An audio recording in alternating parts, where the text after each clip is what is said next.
नमस्कार. मुंबई मनपाची निवडणूक होईल तेव्हा हो, त्याआधी रंगीत तालीम म्हणून काही निवडणुका होत आहेत. खरं तर मुंबईतली ही खूप छोटी निवडणूक आहे, ज्या निवडणुकाचा विचार मुंबई मनपाच्या निवडणुकाच्या बाबत होऊ शकत नाही. पण एक लिटमस टेस्ट म्हणून, शीतावरून भाताची परीक्षा करावी असं म्हणून ही एक निवडणूक आता येऊ घातलेली आहे. लवकरच एका सोमवारच्या दिवशी ही निवडणूक होणार आहे आणि या निवडणुकीच्या मध्ये ही निवडणूक असेल ती बेस्ट एम्प्लॉईची. बेस्ट एम्प्लॉई म्हणजे खूप चांगले एम्प्लॉई असं नाही.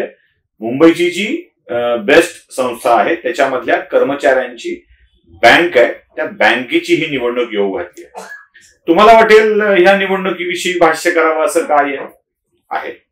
या निवडणुकीविषयी भाष्य करावं यासाठी आवश्यक आहे की आजवर मुंबई मनपावर जशी निर्विवाद सत्ता एकाच राजकीय पक्षाची राहिली आहे, तशी एकाच राजकीय पक्षाची या बँकेवर देखील सत्ता राहिलेली आहे. बेस्टच्या कर्मचाऱ्यांच्या घराचं अर्थकारण केवळ आणि केवळ याच संस्थेवर चालतं. म्हणूनच ही निवडणूक खूप महत्वाची ठरते. पहिल्यांदा कोणीतरी या निवडणुकीमध्ये ठाकरेंना शह दिलाय. ठाकरेंना कोणीतरी शड्डू ठोकून मैदानात उभं राहिलंय आणि प्रचंड ताकदीनं उभं राहिलंय. खरं तर सहकारातली निवडणूक पक्षाची नसते, पण ही निवडणूक पक्षाची म्हणून देखील गणली जाऊ लागली आहे. या निवडणुकीत पॅनल उतरवणारे प्रसाद लाड यांच्याशी आपण आता या विषयावर बोलणार आहोत. लाड साहेब, आपलं खूप खूप स्वागत आहे नजरेमध्ये. मुळात ही बेस्ट एम्प्लॉईच्या बँकेची जी निवडणूक आहे, सहकारी बँकेची निवडणूक, ती आपण भाजप आमदार म्हणून लढताय. निश्चितपणे ही निवडणूक जी आहे, ही निवडणूक आम्ही युनियन म्हणून लढतो. माझी स्वतःची एक संघटना आहे, श्रमिक उत्कर्ष सभा, जी मुंबई आणि महाराष्ट्रात आणि महाराष्ट्राच्या बाहेर देखील, चेन्नईमध्ये असेल, कर्नाटकात असेल, अशा अनेक 170 वेगवेगळ्या युनिट्समध्ये युनियन म्हणून आम्ही काम करतो, कामगार क्षेत्रात काम करतो. कैलासवासी विजय कांबळेंनी आणि कृष्णा मुकलांनी स्थापन केलेली फार जुनी संघटना, कामगार संघटनेपैकी एक मोठी संघटना, त्या संघटनेचा मी अध्यक्ष आहे. आणि मी अध्यक्ष झाल्यानंतर बीएसटी कामगारांचे अनेक प्रश्न, अनेक वर्ष बेस्ट कामगार सेनेने म्हणा किंवा कैलासवासी शरदराव साहेब असतील त्यांनी म्हणा, अनेक वर्ष महापालिकेवर त्यांनी बीएसटी वरती राज्य केलं, परंतु कामगारांचे प्रश्न सोडवू शकले नव्हते. अशा परिस्थितीत कामगार माझ्याकडे आल्यानंतर त्यांचे अनेक प्रश्न अभ्यास करून मी सोडवले. मग ते कोर्टाच्या माध्यमातून सोडवले, आयुक्तांच्या माध्यमातून सोडवले, माननीय मुख्यमंत्र्यांच्या माध्यमातून सोडवले, सभागृहाच्या माध्यमातून सोडवले. त्यामुळे आज एक वेगळ्या प्रकारची पकड या बेस्ट कामगार युनियनमध्ये माझी आहे. आणि त्याचाच एक भाग म्हणून ज्या वेळेला आम्ही एखादी आस्थापना पाहतो, त्या आस्थापनामध्ये पगारदार पतपेढी संस्था हा एक आस्थापनेचा भाग असतो, ज्यामध्ये उद्दिष्ट असं असतं की कामगारांना ज्या ज्या वेळेला गरज लागेल, मुलांच्या शिक्षणासाठी, मेडिकलसाठी, एज्युकेशनसाठी, एखाद्या छोट्या मोठ्या कार्यक्रमासाठी, एखाद्या अचानक आलेल्या अडचणीसाठी, त्यावेळेला पतसंस्थेमधनं कमी दराने त्यांना पैसे मिळतात आणि त्याला पगारदार पतसंस्था असं बोललं जातं. आणि ह्या पगारदार पतसंस्थाचा देखील जिल्हा बँकेमध्ये एक मतदारसंघ असतो, ज्या मतदारसंघाचं देखील नेतृत्व मी करतो. जिल्हा बँकेवर सदस्य आहात आणि 2010 पासून त्या मतदारसंघामध्ये मी निवडून जातो. त्यामुळे आता जवळजवळ 15 वर्ष त्या मतदारसंघाचं नेतृत्व मी करतो. त्यामुळे मुंबई जिल्हा बँकेने देखील बेस्ट कामगार पतसंस्थेला जवळजवळ 700 कोटी रुपयाचं कर्ज दिलं. 4-4.5 हजार कोटीची पतसंस्था असलेल्या बेस्ट एम्प्लॉई युनियनमध्ये ज्या पद्धतीमध्ये भ्रष्टाचार चालला होता, ज्या पद्धतीमध्ये लोणावळ्यामध्ये 7 बंगले खरेदी केले पतसंस्थेने, मुंबईच्या बेस्टनी लोणावळ्यात बंगले खरेदी. आणि मी जेव्हा त्यांना विचारलं की यामध्ये किती कामगार, किती ड्रायव्हर, किती कंडक्टर आतापर्यंतच्या लोणावळ्यातल्या बेस्टच्या बंगल्यात गेले होते, तर त्याचं उत्तर नव्हतं.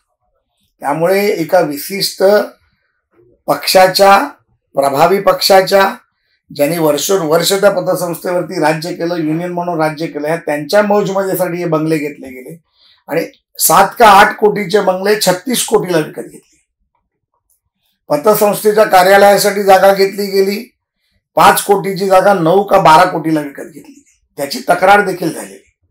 त्यामुळे अशा प्रकारचे अनेक कार्यक्रम, अनेक भ्रष्टाचार, अनेक गोष्टी या केल्या गेलेल्या माझ्या कानावर आल्यानंतर आमच्या कार्यकर्त्यांनी जेव्हा आम्हाला सांगितलं की साहेब आपणही निवडणूक लढली पाहिजे, तर त्या काळामध्ये 2-4 दिवसापूर्वी, 5 दिवसापूर्वी अशा अनेक संघटना ज्या आहेत त्या ताकदवर आहेत. सन्माननीय नारायण राणे साहेबांची एक संघटना आहे, समर्थ कामगार सेना, अतिशय बेस्टमध्ये ताकदवर संघटना म्हणून मानली जाते. राणेसाहेब बीएसटीचे अध्यक्ष असताना अनेक लोकांना त्या माध्यमातून त्यांनी उपकार केले, नोकऱ्या लावल्या, मदत केल्या. त्यानंतर किरण पावसकर साहेबांची एक संघटना आहे अखिल भारतीय कामगार सेना म्हणून, त्यांचीही चांगली पकड त्यामध्ये आहे. एक फार जुनी 27 वर्ष जुनी SC/ST प्रवर्गातील ST/ST कर्मचारी संघ नावाची एक 27 वर्ष जुनी संघटना आहे. अशा 4-5 संघटनांना एकत्र घेऊन त्याची मोड बांधून ह्या प्रस्थापितांच्या विरुद्ध लढण्यासाठी मी ही लढाई दिली. आता योगायोगाने मी भारतीय जनता पार्टीचा आमदार आहे. मी सहकारामध्ये काम करतो, सहकाराचं नेतृत्व करतो. मुंबई जिल्हा बँक असेल, मुंबई हाऊसिंग फेडरेशन असेल, मुंबई सहकार संघ असेल, मुंबईच्या सहकारातल्या अनेक संस्था असतील. यामध्ये दरेकर साहेबांच्या मदतीने आम्ही सातत्याने सगळ्या निवडणुका जिंकत आलो. त्यामुळे आता मी निवडणूक लढल्यामुळे त्याला रंग असा दिला गेला की Thackeray brand versus Bhajap brand. तर तसं हे सत्य नाही. हे आम्ही 5 अनेक वेगवेगळ्या संघटनांना एकत्रित घेऊन ही निवडणूक लढण्याचं ठरवलंय. आणि हे खरंय, ठाकरे ब्रँड विरुद्ध माझी लढाई आहे आणि माझी वैयक्तिक लढाई आहे. ही माझी युनियन म्हणून लढाई आहे, माझी भ्रष्टाचाराच्या विरोधातली लढाई आहे. आणि ज्याचा जो काही निर्णय होईल, जो काही निकाल होईल, हा प्रसाद लाड म्हणून होईल, युनियन म्हणून होईल, श्रमिक उत्कर्ष सभा म्हणून होईल, समर्थ कामगार सेना म्हणून होईल, अखिल भारतीय सेना होईल, SC/ST असोसिएशन म्हणून होईल, बहुजन महासंघ म्हणून होईल. आणि त्या माध्यमातून ही निवडणूक आम्ही लढायचा निर्णय घेतला. पण पक्षाकडून तुम्हाला ग्रीन सिग्नल आहे असं करण्यासाठी? नाही, कारण सहकारातील निवडणूक आहे, पक्षाचा संबंधच येत नाही. तुम्हाला मी एक सांगतो की आम्ही मुंबई जिल्हा बँकेची निवडणूक लढत असताना देखील याच्यामध्ये कुठल्याही पक्षाचा फारशी अशी इन्व्हॉल्वमेंट कधीच नसते. मुंबई जिल्हा बँकेच्या निवडणुकीत आम्ही निवडणूक लढतो तेव्हा आमच्याबरोबर ज्या वेळेला आमच्याबरोबर राष्ट्रवादी विरोधात असायची, काँग्रेस विरोधात असायची, किंवा त्यांची काही लोक आमच्या पॅनलमध्ये असायची, म्हणजे दरेकरांच्या पॅनलमध्ये असायची. आताही आम्ही राज्यसंघाची निवडणूक 21 वर्सेस 20 जिंकलो. त्याच्यातही अनेक पक्षाच्या लोकांना आम्ही आमच्याबरोबर घेतलं. त्यामुळे वैकुंठ मेहताजी असतील, वसंतदादा पाटील असतील, यशवंतराव चव्हाण असतील, या अनेक लोकांनी ज्यांनी सहकारामध्ये महाराष्ट्र घडवला, त्यांचं सातत्याने म्हणणं असं होतं की तुम्ही सहकारामध्ये येत असताना राजकारणाचे जोडे बाहेर काढून सहकारात आलं पाहिजे. ज्या वेळेला आम्ही सहकारामध्ये पक्ष संघटना, पक्षाची भूमिका, पक्षाची बाजू, पक्षाची मतं मांडायला सुरुवात करतो, त्यावेळेला सहकाराचा विनाश होतो. त्यामुळे सहकार हे सहकाराच्या माध्यमातून चाललं पाहिजे. ते सहकार हे स्वाहकाच्या माध्यमातून नाही चाललं पाहिजे. एकमेका सहाय्य करू अवघे धरू सुपंथ, या माध्यमातून जर आम्ही सहकार चालवला, एकमेकांचा हात पकडून चाललं, आम्ही आमचे राजकीय जोडे बाहेर ठेवून एखाद्या संस्थेला मोठं करण्यासाठी जर प्रयत्न केला आणि ती संस्था मोठी केली, तर आपला बरोबर असलेला सभासद मोठा होतो. सभासद मोठा झाला की ऑटोमॅटिक तो ती संस्था मोठी करत असतो. संस्था आणि या बाबतीत शरद पवार साहेबांचंही मत तुम्हाला सांगतो मी हेच आहे. अगदी बरोबर. माननीय देवेंद्रजींचं मत देखील हेच आहे. गोपीनाथ मुंडे साहेब होते, त्यांचं मत देखील हेच होतं. त्यामुळे अनेक वर्ष आम्ही निवडणुका लढतोय. मी तर 15 वर्ष लढतोय, दरेकर साहेब 25-30 वर्ष झाली या निवडणुका लढताय. ते मनसेत असताना मुंबई बँकेचे अध्यक्ष होते. मला नाही वाटत मनसेचे एकमेव पदाधिकारी असतील जे मुंबई बँकेचे. त्याच्यामुळे सहकारामध्ये पक्ष हा कधी नसतो आणि पक्ष कधी आणूही नाही, माझी भूमिका आहे. या सगळ्यामध्ये पक्ष सुद्धा तशीच भूमिका घेईल असं तुम्हाला वाटतंय? कारण अधिकृत, प्राधिकृत असं काही न करता पक्षही या सगळ्याच्या मागे तटस्थपणे बघेल असं वाटतं? मला असं वाटतं की पक्ष तुमचाच आहे म्हणून विचार. नाही, मला असं वाटतं की बेस्ट कामगार सेना देखील जी निवडणूक लढवते ती बेस्ट कामगार सेना आणि त्यांच्या काहीतरी पॅनलच्या नावानेच लढते. त्यामुळे तेही शिवसेना म्हणून लढत नाही. बरोबर. तसं ते बेस्ट कामगार सेना लढतायत. शरदराव साहेबांची जी संघटना आहे त्या संघटनेच्या माध्यमातून शशांकराव लढतायत. तेही आज पक्षाचे आमच्या सदस्यच आहेत. त्यामुळे ते त्यांची निवडणूक लढतात, मी माझी निवडणूक लढतोय. माझी लढाई ही भ्रष्टाचाराविरोधातली आहे, माझी लढाई ही प्रस्थापितांच्या विरोधातली लढाई आहे. आणि मला निश्चितपणे खात्री आहे, ज्या पद्धतीमध्ये मी 715 लोकांना परमनंट करण्याचं काम केलं, रोटेशनमध्ये प्रमोशनचं काम केलं, कोविड भत्त्याचं काम केलं, अनेक अडचणी ज्या बेस्ट कर्मचाऱ्यांच्या होत्या त्या सोडवल्या. त्यानंतर अनेक हजार पदाधिकारी माझ्या संघटनेचे सदस्य झाले. त्यामुळे ह्या निवडणुकीमध्ये मला चांगलं यश येईल आणि माझं पॅनल निवडून येईल. आणि हे पॅनल जे आहे हे माझं एकट्याचं नाही. ही लिटमस टेस्ट असेल का? नाही, लिटमस टेस्टचा प्रश्नच नाहीये. मग तसं पाहायला गेलं तर साहेब, एक मुंबई हाऊसिंग फेडरेशनची निवडणूक होती. उद्धव ठाकरेंनी पत्रक काढलं होतं. उद्धव ठाकरे साहेबांनी पत्रक काढलं होतं. त्यावेळेला ते मुख्यमंत्री होते आणि त्यानंतर देखील 21 पैकी 21 जागा आम्ही जिंकलो होतो. आता कालच्या राज्यसंघाच्या निवडणुकीमध्ये देखील त्यांचे पदाधिकारी उभे होते. त्यामुळे आम्ही असं म्हणत नाही की आम्ही उद्धव ठाकरेंना हरवलं. सहकाराची निवडणूक ही सहकारात घेतली पाहिजे. युनियन क्षेत्राच्या भावनेतून घेतलं पाहिजे. मी तुम्हाला अनेक उदाहरणं दाखवेन साहेब, की ज्यामध्ये मी ज्या प्रवर्गातून लढतो त्या प्रवर्गामध्ये भारतीय कामगार सेनेचे युनिट आहे. पण तिथे पतसंस्था मधला मतदार हा मला मतदान करतो.